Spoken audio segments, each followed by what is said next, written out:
Hello મિત્રો, સ્વાગત છે તમારું જયશ્રીસ કિચનમાં। તો આજે આપણે બનાવીશું મેથીના થેપલા। તો તેના માટે મેં અહીંયા ઝીણો લોટ લઈ લીધો છે। હવે તેમાં આપણે બધી સામગ્રી ઉમેરીશું। સૌ પ્રથમ આપણે મેથીની ભાજી અને ધાણા ઉમેરી દઈશું। થોડી હળદર, અડધી ચમચી સફેદ તલ નાખીશું। થોડા અજમા નાખીશું। 1 ચમચી ધાણા જીરું પાવડર અને લસણ વાળું મરચું એડ કરીશું અને સ્વાદ પ્રમાણે આપણે નિમક એડ કરીશું। થોડી લીલી મરચીનો પેસ્ટ એડ કરીશું તીખાસ માટે। 2 થી 3 ચમચી જેટલું તેલ એડ કરીશું તો એકદમ સરસ પોચા રૂ જેવા બનશે।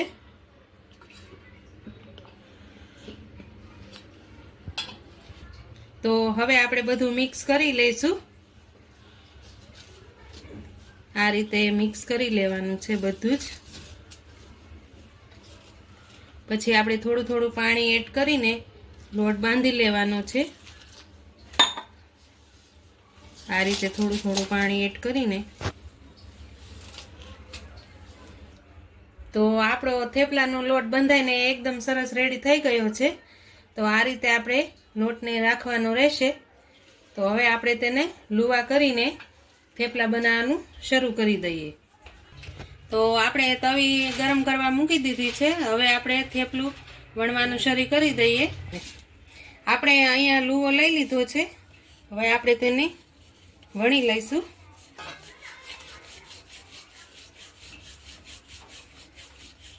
તો આપણું થેપલું વણાઈને રેડી થઈ ગયું છે। હવે આપણે તવીમાં ચોળવી લઈશું। તો આપણે તેલ નાખીને શેકી લઈશું।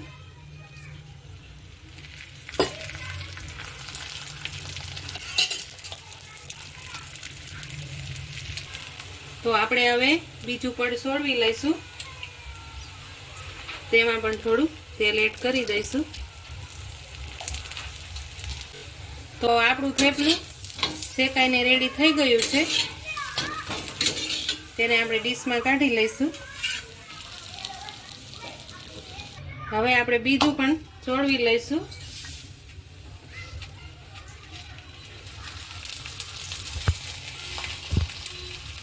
આ રીતે આપણે બધા જ થેપલા શેકી લઈશું। તો તૈયાર છે આપણા મેથીના થેપલા ગ્રીન ચટણી સાથે। તો જો તમને મારો વિડીયો પસંદ આવ્યો હોય તો લાઈક કરજો, શેર કરજો અને મારી ચેનલને સબસ્ક્રાઈબ કરજો અને કોમેન્ટમાં લખજો કે તમને મારી રેસીપી કેવી લાગી।